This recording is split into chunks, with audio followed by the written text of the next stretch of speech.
So hi, good afternoon. Welcome to the Asan Institute conference and this panel on American foreign policy towards the Korean Peninsula. Always something we talk about a lot here in Seoul, and always controversial at times when there's a lot of political change going on, and we're in the midst of a period now when there's an awful lot of that, both in North Korea already, in South Korea with the parliament, and of course coming up the presidential elections both here and in December. So to look at what the future might hold and what those changes might mean for the relationship between America and Korea, we've got some of the most experienced and highly esteemed thinkers in the world on this subject. Here, Victor Cha, who's Senior Advisor and Korea Chair at the Center for Strategic and International Studies in Washington, also Director of Asian Studies at Georgetown University, has a new book out, The Impossible State, with some fairly controversial things, which I'm sure we're going to talk about.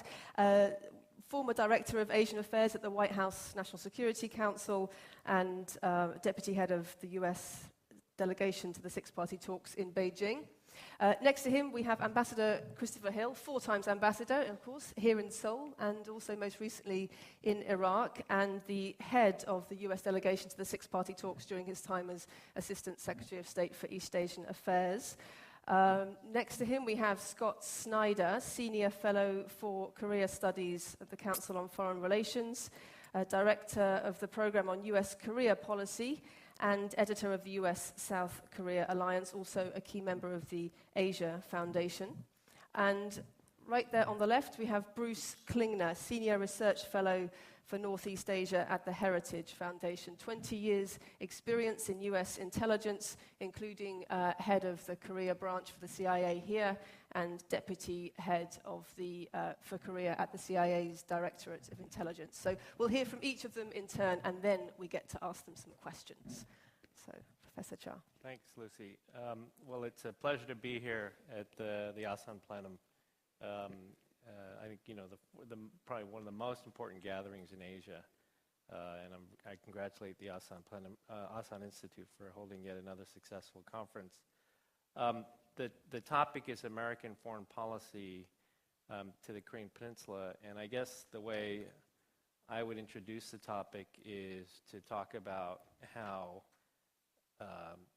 the Obama administration's policy towards Asia, I think, has really seen an evolution over time. We're nearing the end of his term in office, his first term in office.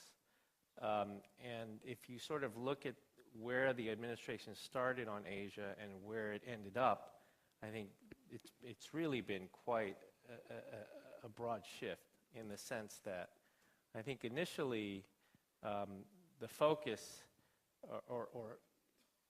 they were an administration that came in, had many things on their plate, and Asia, which was important, was still not the top priority. And therefore, I think, in one sense, the focus was on, you had to pick one strategic objective that you would seek in Asia, given, again, the lack of attention, lack of resources. And I think the main thing that they focused on, at least in their thinking, was working on the relationship between the United States, China, and Japan. Right? That was sort of the key. Those were the major powers, and if you could get that right, then that was a good, stable basis upon which to build the rest of your Asia policy. And I think what became clear in the first year was that the expectations they had with regard to working well with China just didn't turn out the way that they had hoped, whether it was on the issue of climate change or Iran or currency, whatever the issue was, just didn't turn out the way that they had hoped. And then in Japan, they had the biggest surprise, strategic surprise of U.S. policy in Asia, which was a change of government in Japan, and then, of course, the triple disaster in March of 2011. So in many ways, the two most important parts of what the United States would traditionally base its Asia strategy on had changed, had no longer become the main areas, and the administration had to adjust, I think, in that sense. And I think overall the adjustment has been good, and it's been fairly innovative, because to sort of make a long story short, I think what happened was they moved effectively to an Asia policy that focused on G20 and focused on a new trade agenda. And in the case, what I mean by the G20 was this is the first president, I mean, Chris can correct me if I'm wrong, but this is the first president that I can remember that has made trips to Asia and not necessarily gone to Japan and China. I mean, he's made trips to Indonesia, Australia, and India, not always doing the Northeast Asian loop. And I think that was part of a semi-conscious effort to show that U.S. policy in Asia is not simply about Japan and China, that it is about these other G20 countries and a G20 agenda that is not simply about Northeast Asian security. The other big shift, I think, was in trade, where this was an administration that was initially quite negative on free trade, was calling timeouts on all the trade agreements that had been reached in the previous administration, and then has almost done a complete, 180? Done a complete 180, where they have been very focused on connecting free trade with the U.S. domestic economic agenda in terms of the National Export Initiative, and now been a real champion for free trade with the TPP, the Trans-Pacific Partnership. Now, if you think about those two things, where does Korea fit in? Korea figures actually quite largely in this shift in strategy, because whether it's G20 or trade, Korea was right at the center of both of these things. In terms of the G20 agenda, I mean, Korea was one of the leaders in the G20. It hosted the G20 summit and became a very important partner of Obama's on a variety of different initiatives around the world.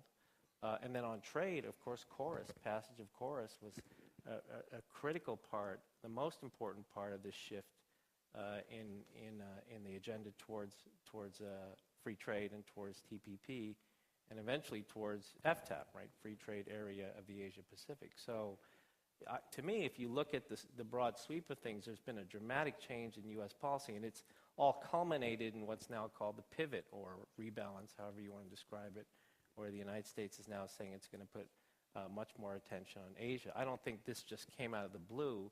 I think this has been an evolution of a policy that has changed over time, where these two elements, the trade element and the G20 element, have been an important part. And Korea has been a very important part of that, since it figures so majorly in both of these two issues. Thanks, Professor Cha. Next up, we'll hear from Ambassador Christopher Hill. Sure. Well, first of all, let me join Victor in congratulating Asan for this conference, for addressing, I think, issues that are of crucial importance in the world. And often these important issues get crowded out by urgent issues, and I think it's a very good thing to see this sort of real focus on these important questions, including and especially the U.S. relationship in Asia and the relationship with the ROK. I agree with what Victor has just said. I think the administration went in with higher hopes on China than were actually realized. You recall during the opening months of the administration, there was a lot of talk about the G2. Well, you don't hear too much talk about the G2 these days. You do hear an awful lot of discussion, though, about the U.S. relationship with the ROK, and I think often when an American administration comes in, the first thing it does is denounce and renounce everything that the previous administration did. I think with respect to the ROK relationship, the Obama administration sort of picked up where the Bush administration left off. But I don't think it's all has to do on the American side. I think the fact of the matter is Korea has kind of gone global. And Korea is no longer just a country on the peninsula or a country in Northeast Asia, or even just a country in Asia. That Korea has global interests, and when our president talks to the Korean president, they talk about a lot more things than just what's going on in Asia. So I think a lot of what has made the Korean relationship important or special to the Obama administration has been Korea's sort of development in recent years. As I mentioned, often administration comes in and does not want to follow what the previous administration has done. But I think there was an added element when the Obama administration came in, which was the presumption that all relationships out there were a mess, and that somehow the Obama administration had to repair these relationships. And in addition to finding out that that wasn't the case in Korea, I think with respect to China, there was also sort of sudden understanding that actually things were going had been going fairly well with China. As I mentioned earlier, I think the hopes to improve the China relationship have not been realized.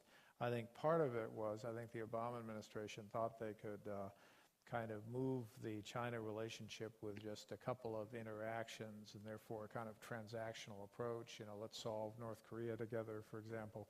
And I think what they have found is the complexities of dealing with China, especially at a peculiar time in Chinese internal developments, where China, I think, has been very much focused on their internal leadership transitions. They've been focused on their internal system. What is the relationship of the Communist Party to a kind of new economy? I mean, they've had to deal with rather serious and fundamental, one might even argue existential issues for the Communist Party about what it's going to look like in the future. And finally, they've had to be contending with a slower growth model. Now, 8% is a growth rate that most of us would take in a heartbeat, but I think with respect to China, with respect to the colossal issues of rural-urban migration, things like that, 8% is not quite enough to sustain this and to sustain it in a way that there isn't pressure on the political side. So I think the administration has found a China much more focused internally, having many problems internally, and therefore less of a partner for dealing with external issues such as North Korea. And finally, let me just say that I think the Obama administration went in very carefully on the issue of North Korea. They wanted to get the six-party process going on, but I think they saw the great difficulties of doing that. And when the North Koreans tried to have a second nuclear test, I think that was, as someone remarked earlier today, a moment where the North Koreans turned the Obama administration into real hawks on North Korea. And so I think the Obama administration has been very careful, appropriately careful. They were prepared to move ahead on this February 29th arrangement, largely as an effort to try to work with the Chinese. But now the subsequent actions by the North Koreans, I think, has made it very difficult to move ahead, and I am not expecting any sort of developments in that. Finally, let me just say that when President Obama went to the APEC summit in Honolulu, there was an effort to say, look, now's the time to kind of focus on Asia. Now's the time to have a really sustained effort on Asia. This is where our future is. This is where our future jobs are. It was clearly an effort to kind of start getting out of the wars in Iraq and Afghanistan, try to focus on these longer-term important issues. Unfortunately, I think there was a certain amount of messaging in that which made it look like we were somehow going to make a renewed effort to confront China, and certainly the deployment of a brigade of Marines to Australia was sort of marketed in the U.S. press as some sort of effort to kind of confront the Chinese. Our Secretary of State made very strong statements about China in the context of her trips to Vietnam and then later to the Philippines.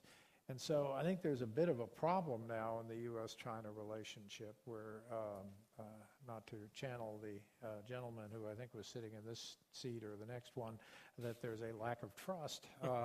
I think there are some issues there that really need to be improved, and I think if they can be improved, it'll help everybody. Thanks, Ambassador. Scott Snyder. Okay, well, I always fear following people like Victor and Chris, and so I immediately realized that what I needed to do was to try to look forward rather than necessarily assess what has happened so far. We know that this is a year of political transition in both the U.S. and South Korea, and so what are the key questions that are going to shape U.S.-Korea relations in 2013? and I want to put 4 on the table for discussion.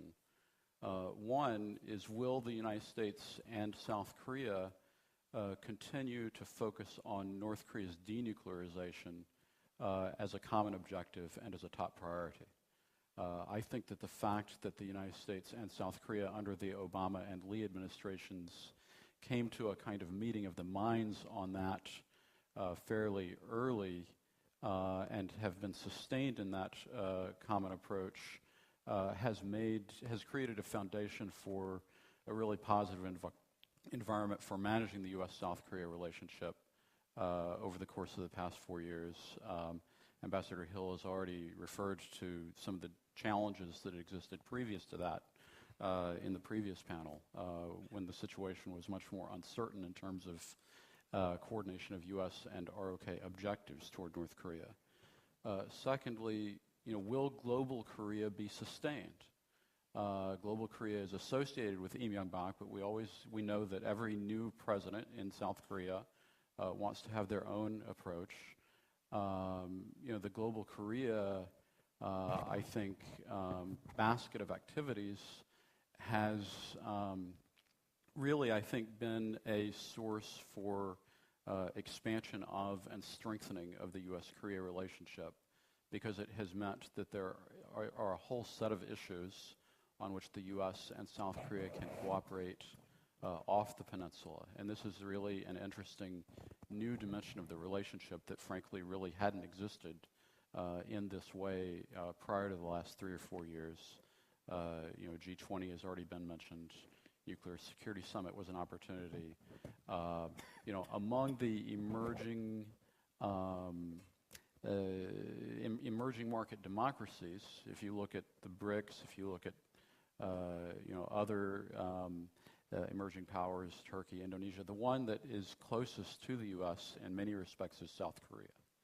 And so, as we enter into this world of a much more, this much more complicated world in terms of institutions and governance, South Korea as a partner has a lot, I think, to offer to the United States, certainly in terms of a relative commonality of approach to issues of global governance. And so will that be sustained?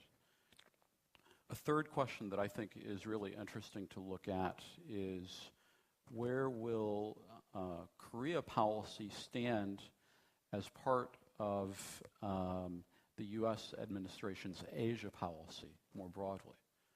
And I would just suggest that, we know what we want on the Korean Peninsula.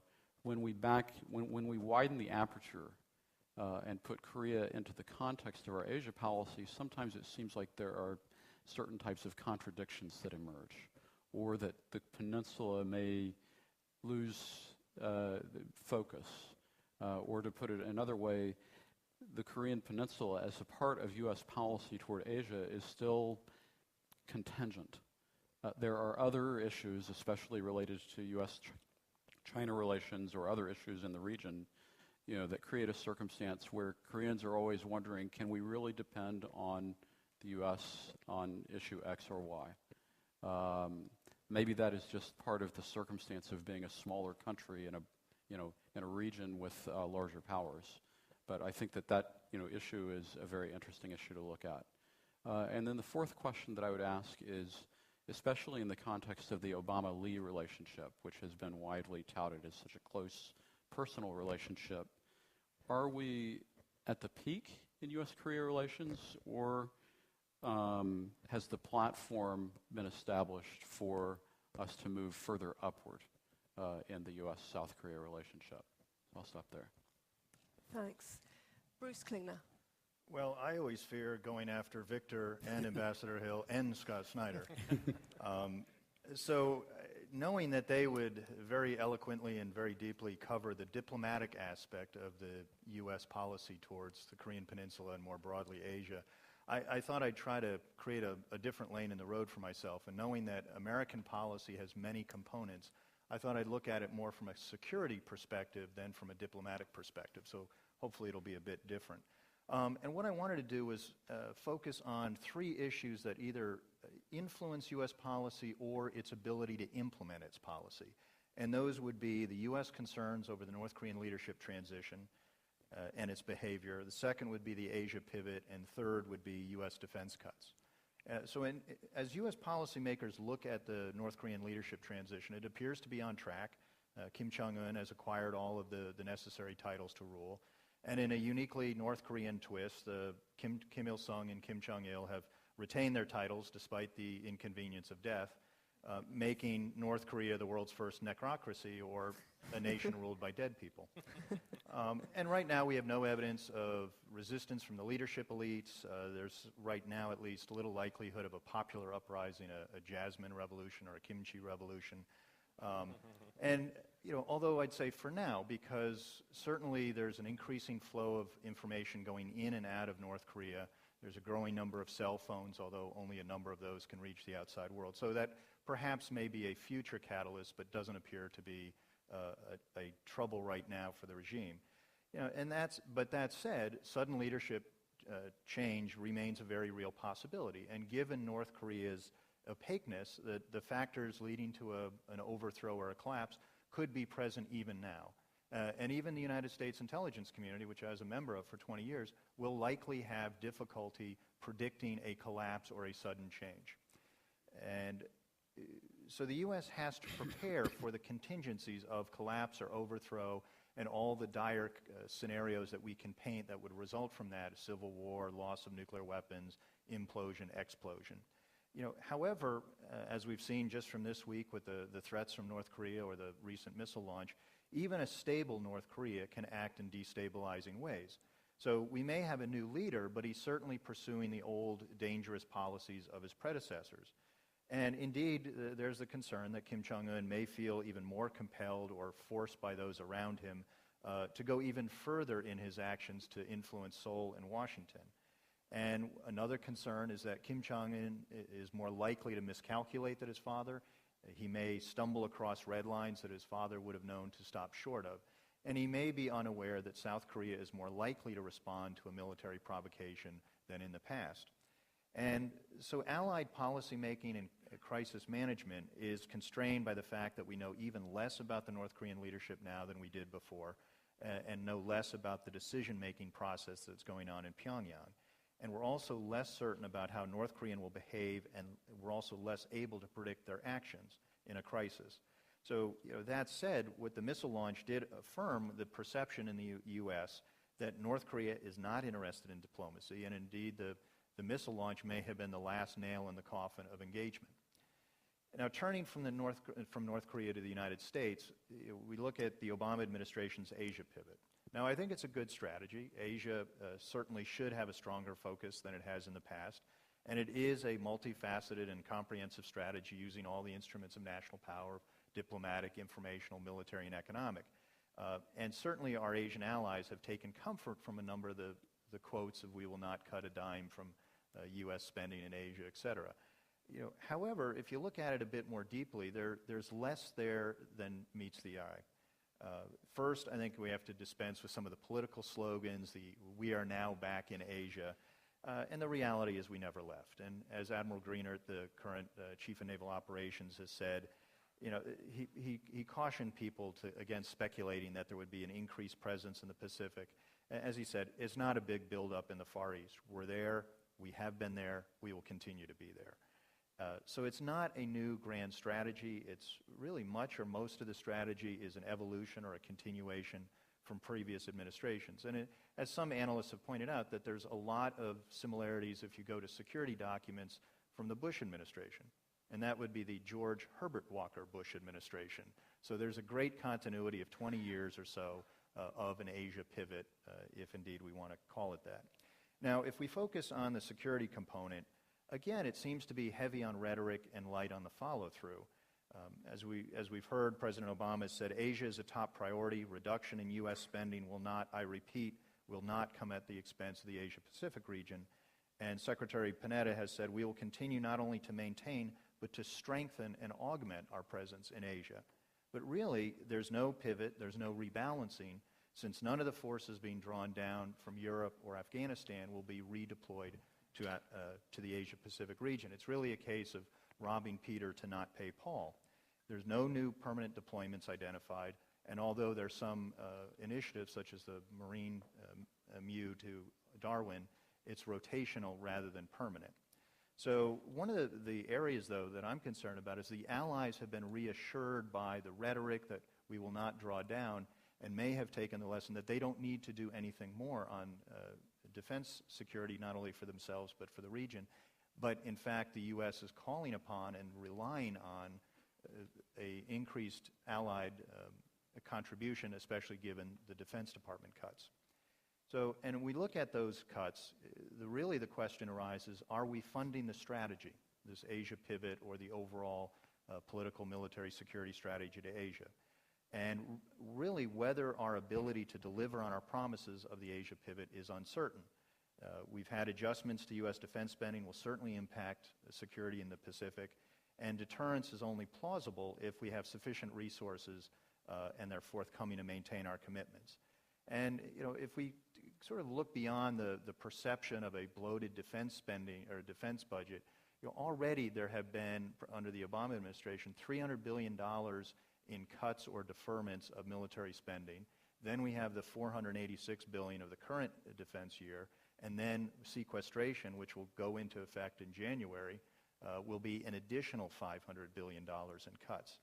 And as then Secretary of Defense Gates said, is when it comes to our military modernization accounts, the proverbial low-hanging fruit, those weapons and other programs considered most questionable, have not only been plucked, they've been stomped on and crushed.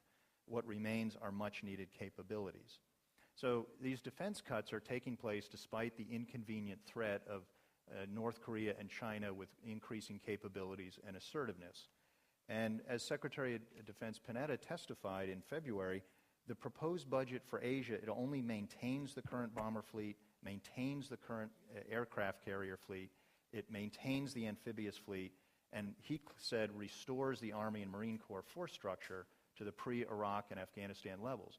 But actually, if you look just here on the peninsula, a heavy brigade from the 2nd Infantry Division and 2 battalions of Apache combat helicopters were pulled out of South Korea, and they have not come back, and there's no intention to bring them back. So actually, the forces have come down.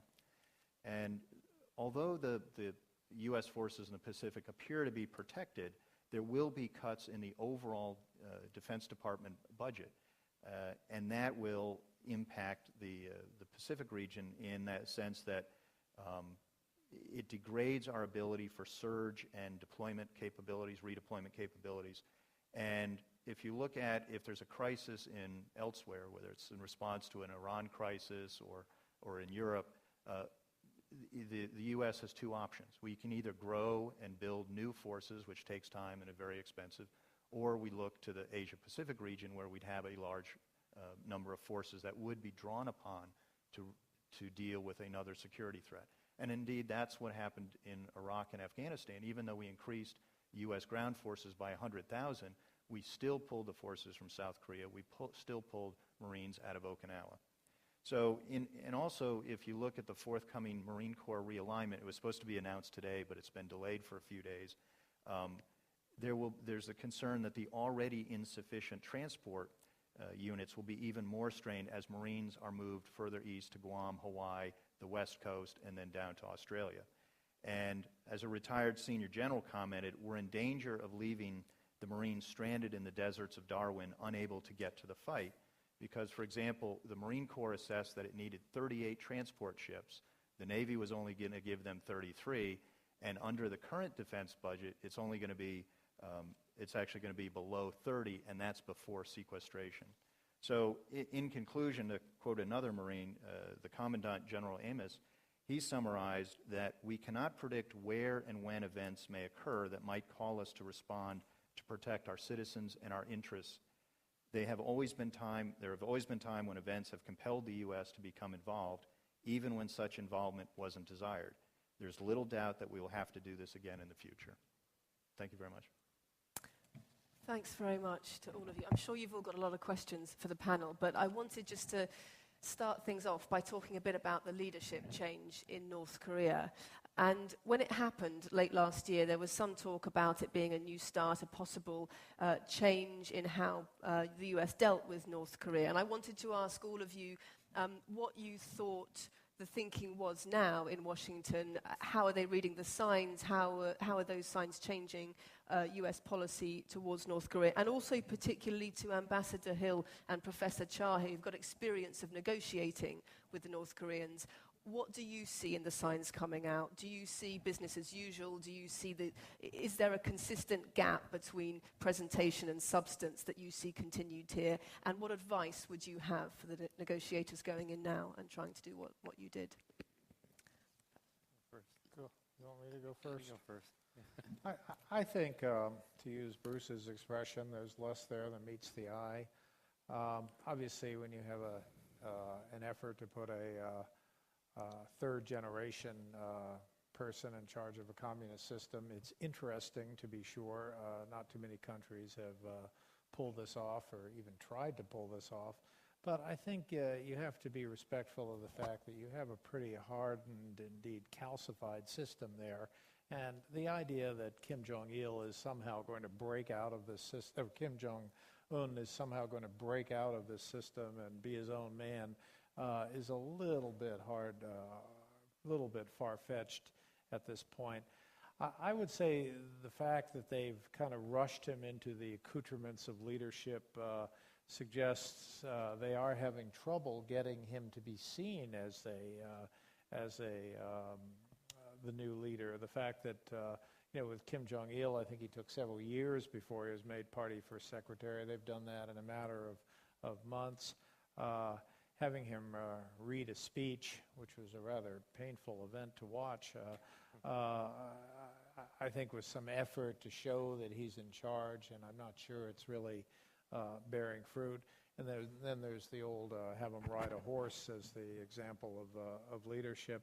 I think probably there's some trouble really having him sort of seen as a leader, but I'm not sure it really matters for the time being, because I think it's very much of a system, and I think Yong-gu had a very good description of it, of Imperial Japan, where you have this leader, that you ascribe to this leader a certain cult-like status, whether or not the leader feels he's a cult or not, but it's necessary to show that he's somehow a cult. And then you have a military-first policy where basically the military calls the shots. I think to hear the North Koreans talk about military first is not to say that somehow this is something they're desiring, but rather it's simply a fact that the military, I think, is in a very strong position. And as for negotiating with them, I think what the Obama administration did at the behest of the Chinese, this was something the Chinese really pushed them on, was to test the proposition that the North Koreans might be prepared to kind of gingerly go back into some sort of negotiation framework. And I think that the results of the test are pretty clear. And I, for one, would be a little surprised that the Obama administration would go into it again in the near future. I would agree with that. I think that basically, this administration is done. I think they're done with diplomacy with North Korea, at least through the election. I think they gave it a shot when they first came in. They got a missile test, a nuclear test. About a year ago, they started easing back into it again. Got the February 29 agreement, and literally it all blew up in their face. So I think they're done. I just don't see anything further. In terms of the leadership transition, I agree with Chris. I think all of this effort to put this guy out in front very early on and almost immediately was not a sign of a secure transition, but it was a sign of insecurity, that they felt they needed to do this, and they did many things that Kim Jong-il didn't feel he needed to do, for quite some time. I think, but I think at the same time, there were many in Washington that were willing to give this young fellow the benefit of the doubt. I think there were a lot of people that were willing to say this transition looks smooth. This guy has been educated outside of North Korea for a part of his life, so he may have a new view on things. And I think there were a number of people that were really willing, myself not included, but were willing to give him the benefit of the doubt. And then the February 29 agreement, I think there was some palpable, the administration played it down publicly, said just a modest first step. This is just the beginning. But I think, on the inside, people were really quite hopeful that this might be a new beginning. And but I don't think anybody feels like that now. I think everybody is pretty much finished with this. And I think if there is a concern, the concern is that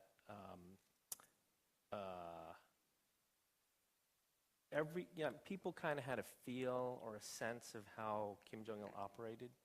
They kind of, had a sense of, well, if we're in negotiations with them, we're not going to see major provocations. I think there was sort of, I wouldn't say a predictability, but they had, we had 15 years of watching the way he operated, and therefore could sort of draw certain conclusions.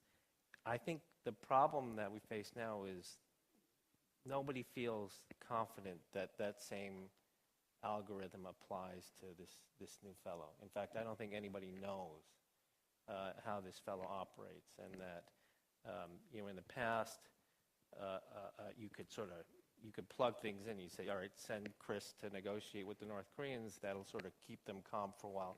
I don't think people feel confident you can say that anymore. Send Glenn Davies or Campbell to go and negotiate with them, and everything will be. I don't think people say that anymore because we really don't know. This launch would have been a very tricky thing for Kim Jong-un to cancel. And do you read anything into the sign that this agreement was made so soon after the transition, into the fact that North Korea admitted the launch had failed, invited international journalists in, that Kim Jong-un did speak directly to the public? Do you think that's just form, or is there some substance? Well, I think that they were forced to admit the failure because they invited everybody in to watch it. And but that has not deterred North Korea in the past. In the sense that, they built that big hotel, or that big hotel that they never finished, and then for a while they just airbrushed it out of every picture of the Pyongyang skyline. They just pretended it didn't exist. But, I think this time they had no choice, and it might have been because the journalists were there, but I think it's also a reflection of the fact, the point that was made earlier, the fact that they just can't keep information sealed. Keep information out of this regime the way they used to be able to, in spite of the journalists that were there at the time. So I think that was certainly part of it. I don't think it means he's doing things differently in a way that makes him more of, that might give one the impression he is more of an enlightened leader. The speech that he gave that Chris mentioned, the way he the way he read that speech reminded me of footage of Kim Il-sung when he first gave his first speech, as a 35-year-old picked by Stalin in 1948 to run the country. Kim Il-sung his Korean was bad at the time because he'd been living in Russia and China, and he had to read a speech, in the same way that was very unconvincing. I tend to be of the view that I don't see sort of any major changes or differences with this new young fellow, and I think there are more concerns, actually. I don't know whether Scott or Bruce want to say anything about that. Well, I'll just maybe make a couple of observations. I think that Ihongu's reference to Imperial Japan is quite interesting, especially if we think about the military relationship with the quote-unquote emperor, with the member of the bloodline of Mount Paektu who has to be there in order to gain legitimacy internally in North Korea. We don't know what the relationship between the military and the family necessarily is. I think that's still a big question mark. But the other aspect of this that I think is interesting is that so far what we've seen is that everything that Kim Jong-un does and the system does to try to enhance internal political consolidation or legitimacy costs them externally. And so I think that's a critical dilemma that they face, is that they can't get external legitimation without costing themselves internally, and they can't get internal legitimation without costing themselves externally. I just say there are a lot of theories and a lot of articles written about why did North Korea, do the missile launch so quickly after the Leap Day Agreement? Why did they do the Leap Day Agreement, et cetera, et cetera? And the reality is we really don't know. There are a lot of good theories. I've even heard some good ones this week in meetings, and I'll incorporate them in future writings because I believe that If you steal from one source, it's plagiarism. If you steal from many, it's called research. But I think really at some point you have to just take a step back and look at North Korean actions. You know, even under Kim Jong-il, you could say, well, it was the hardliners doing it, it was the softliners, et cetera. And you could just say, well, look, they did it. They did a missile test. They did a nuclear test. They conducted acts of war against North Korea. So you can say, you know, I don't know why the guy robbed a bank, but he robbed the bank, and I have to deal with it accordingly. So I think that's what you have to do at some point, is just focus on the actions that they've done and respond accordingly. Thanks. Do we have questions? Yes, lots. Yeah. Hi, Chip Pitts from Stanford Law School in Kyunghee. I'd like to give the panelists an opportunity, because I didn't see it elsewhere on the agenda, to address the whole South China Sea issue as a current and likely future point of conflict that really engages these questions about the U.S. foreign policy in Asia, North Korea's alignment therewith, especially with the naval base at Jeju, which I presume is in part to deal with the Chinese aircraft carrier that is patrolling the region, implicating, you know, the traditional classic hard security issues, but also sort of the future issues that are likely to increase tensions over the resources, over energy, and so forth. So if you're accepting of the invitation, I would love to hear your views on, you know, even the recent incidents, you know, the latest military exercises the U.S. has conducted, the strife between the Philippines and China over the Spratlys and so forth, just in recent weeks. Well, I think that I think the combination of the U.S. pivot to Asia and China's rise will lead to, we will see a great deal more competition between the United States and China in Southeast Asia. I don't think it'll be military. I don't think there'll be military conflict. There will be competition. And I think it's almost structurally ordained in the sense that we are pivoting to Asia at the same time that China's rise is naturally causing it as a rising power to reach out beyond sort of its initial immediate surroundings. And I think that means in two areas, basically, two subregions, Southeast Asia and South Asia.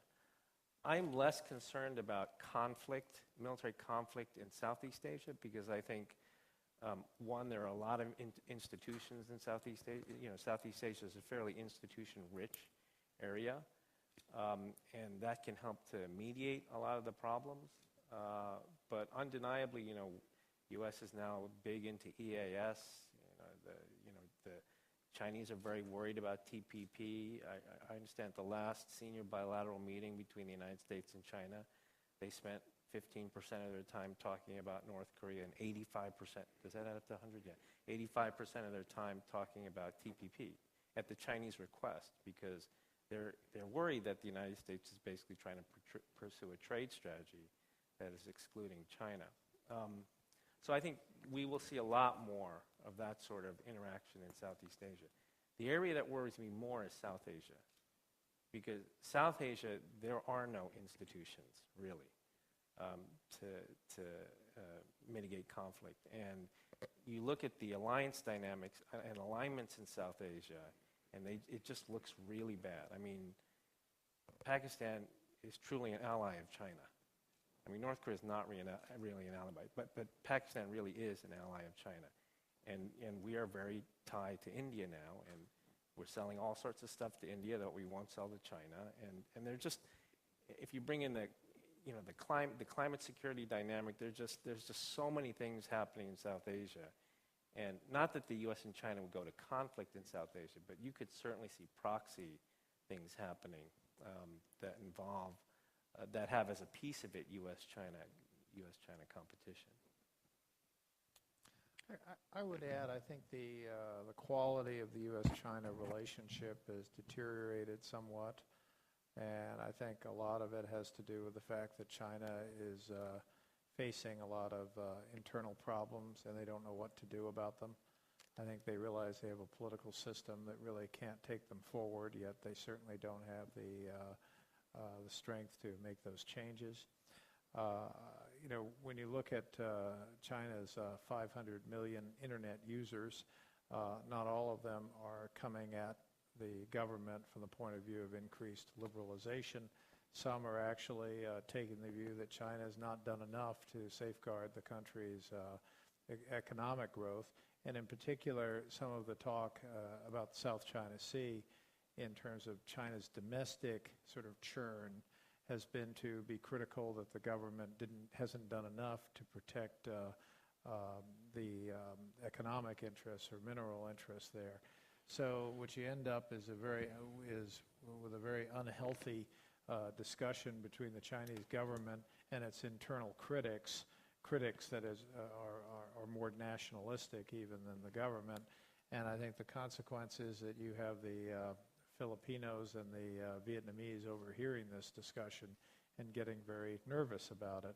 Meanwhile, you have the U.S. announcing a return to Southeast Asia. Now, Victor and I looked over at each other at that point because I can tell you, I don't know how many trips I made to Indonesia, Vietnam, Philippines. It's a little hard to take the notion that it was being ignored. There was one occasion where Secretary Rice was, alas, unable to go to an ASEAN meeting, but I don't think that should be held up as the proof that the Bush administration was not interested in Southeast Asia.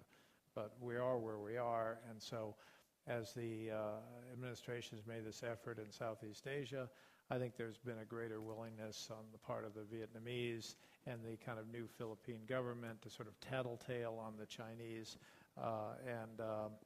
even though the Vietnamese have been tormenting the Chinese and vice versa for a couple of thousand years, I'm not sure why they need the U.S. to be in the middle of that one.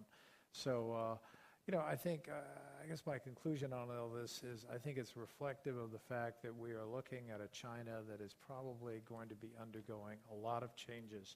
And I think the big question is not so much, I would disagree with my colleague Victor about the idea of proxy wars, which is, for those of us who are old enough to remember the 1970s, this is something very worrisome. But I think more likely what we're going to have is a China that is increasingly having trouble policing its own territory.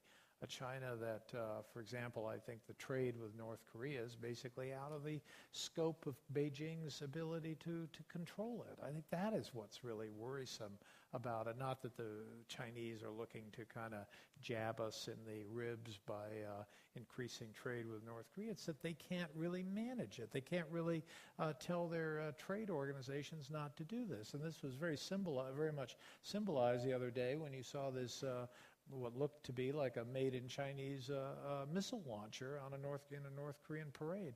So I think a lot of the problems that we're going to have in Southeast Asia, maybe even in South Asia, is this kind of internal churn within China with a result that often countries in these circumstances, and China will be no exception, there's a kind of heightened nationalism that goes with it, either from the opposition or from the government itself to try to get everyone to rally around.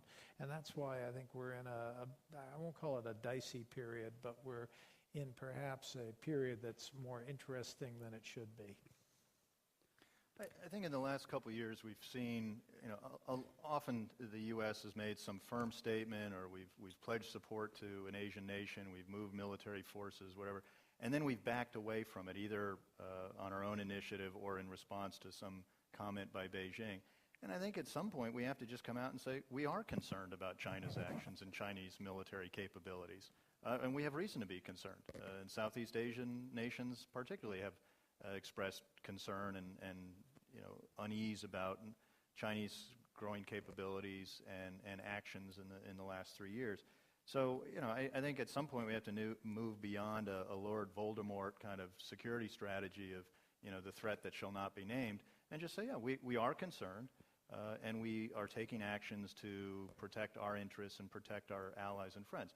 Now, does that mean we're picking a fight? Does that mean we're trying to contain China? Of course not. But I think we do have to be honest at some point and say, when we are concerned by actions that we think are, not in the best interests of Asian security and stability. I'll just add two additional points. One, the U.S. is really not a party to the South China Sea, issue, but has stated its interest in freedom of navigation.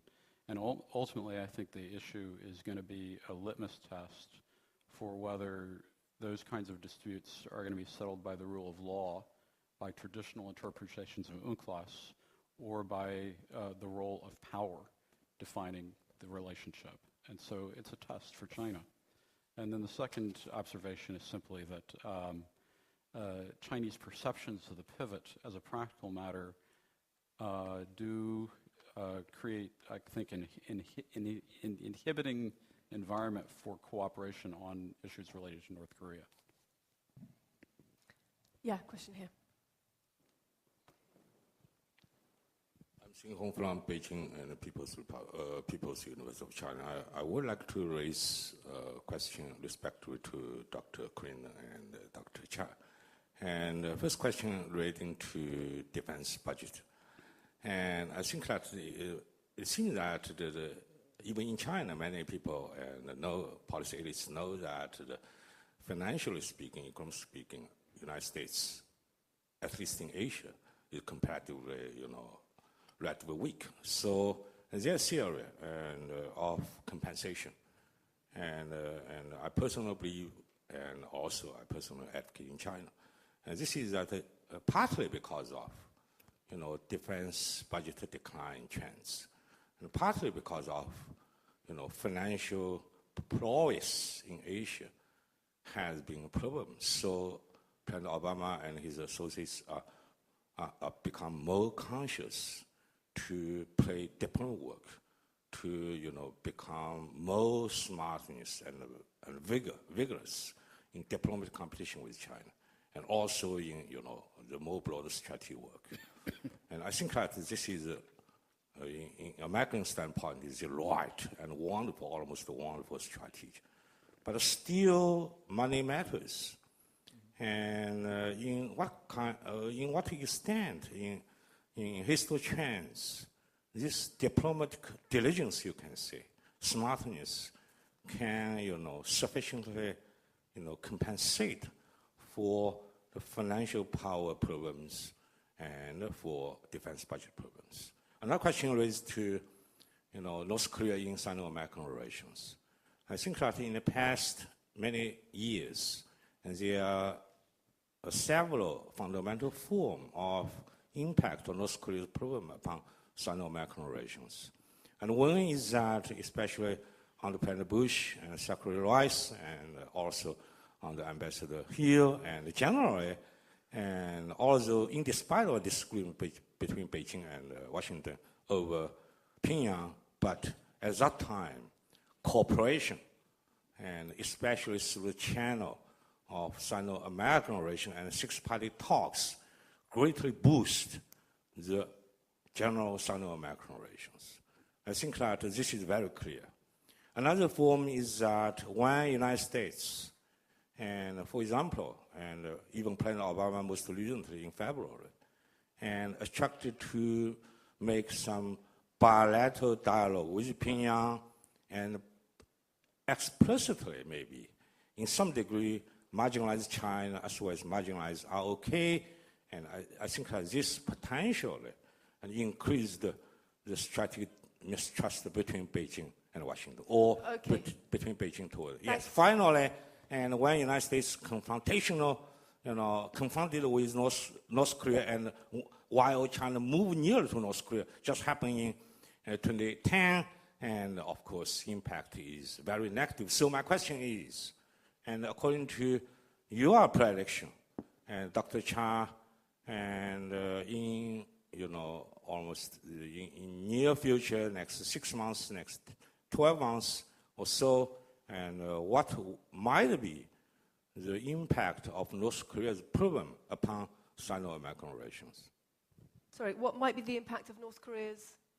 Yeah, in the near future, you predict what might be the impact of developments over North Korea upon the Sino-American relations. Okay, because, yeah. Thanks very much. We've only got a few minutes left, so I'll take a few more questions and then we'll get to the panel. Yeah, over here. Yes, Nicholas Samasevich from the Korea Economic Institute. Where it seems pretty clear that North Korea doesn't really want to deal with the Lee Myung-bak administration.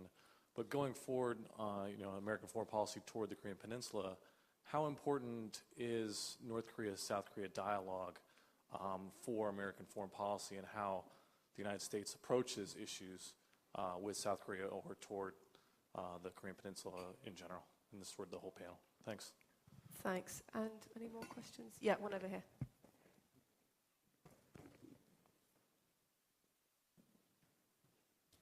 Martin Fackler with the New York Times. I just wonder if I could ask maybe a difficult question. If folks could look into their crystal balls, we're in an election year. What will American policy in Asia look like in a second Obama term, or perhaps in a Romney administration? I'm just curious what you think, what you see going forward, since we're really at a transitional year here in terms of American leadership. Okay. Thanks. Okay, so question for Mr. Klingner and Professor Cha, your prediction about the impact of North Korean developments in the future, and the question over here for the whole panel, how important is North-South dialogue for American foreign policy, and then the US election question for the whole panel as well. So, let's start with the first question, I guess. Professor. Okay, in terms of the North Korea priority in U.S.-China relations, I think it's different. I mean, during the Bush administration, I really felt like North Korea was a top priority in U.S.-China relations. I mean, I think Chris would agree with this. I mean, Chris had direct access to the National Security Advisor and President Bush on this issue because President Bush thought this was really important for U.S.-China relations. And I'm not trying to offend anybody here, but I just don't think it's a top priority for the Obama administration. I mean, it's one of many issues that they have in the U.S.-China relationship, but it's not the most important one. The second thing I would say on your question about bilats is I think one of the reasons why the United States and the Obama administration did more bilaterals with North Korea was because I think they just do not feel that China can help the way that we had hoped that they could help. I just feel like they have lost confidence that that is a lever that they can use anymore.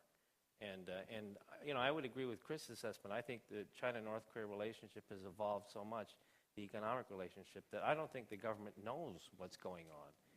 If someone sells a TEL to North Korea, I don't think they know that. They find out after the fact. And so I think it's become such a broad relationship that China just doesn't have the influence that it used to. What's the best way of doing it? Should we tackle it question by question, perhaps? Okay. Yeah, so Mr. Klingner, would you like to answer that first question? I'll take a crack at one of them. I think in looking to what will U.S. policy be, and I'll limit it to Korea, next year, I think it will be largely a continuation of the same now, regardless of who's in the Oval Office. Again, I'm just focusing on Korea, because you've had the Obama administration come in with unrealistically high hopes that by not being George Bush, by being willing to engage in dialogue, everything would be solved with Pyongyang, and they were disabused of that very quickly by a series of North Korean provocations. And so they, switched from one policy to a very, firm, hard policy, and then only recently have been sort of taken the baby steps back to engagement and had, the other open hand of dialogue gnawed off. So I think another Obama administration is not going to change its mind and go running willy-nilly to North Korea. A Romney administration is going to see what's happened to efforts at engaging North Korea. They're going to see the North Korean provocations, the acts of war against Korea, the violations of UN resolutions, and they are not going to be enamored with rushing to Pyongyang with engagement. So I think the U.S. policy, at least towards North Korea, is going to be more of the same, a great skepticism about the viability of negotiations to solve the North Korean problem. That said, a debate I don't think we've had in Washington is what happens if you just don't engage at all? Can you solve it only by punitive measures? And does that just allow a security threat to increase even more? That's something I don't think we've really addressed. Okay, I'm told we're out of time, so maybe one sentence from Scott Snyder and the ambassador. Well, I'll just say that stable inter-Korean relations is definitely a prerequisite for moving forward on the U.S. DPRK front. And I agree, because I think the whole trick on dealing with North Korea is to make sure the U.S. and the South Koreans aren't where we were earlier, where we were disagreeing with things, and where the relationship, the quality of the relationship, had really deteriorated. I think the key relationship for us in the Korean Peninsula is obviously South Korea and not North Korea. But I do want to say that were the U.S. and China to work together and resolve this North Korea problem, I think there would be a tremendous improvement in the Sino-U.S. relationship. I think it is really key, and I don't think the Chinese should feel that, well, it's less of a priority with Obama, therefore we don't need to work on it. I think it would have an enormously positive impact on Sino-U.S. relations. Great. Thank you all very much, and huge thanks to the panel as well.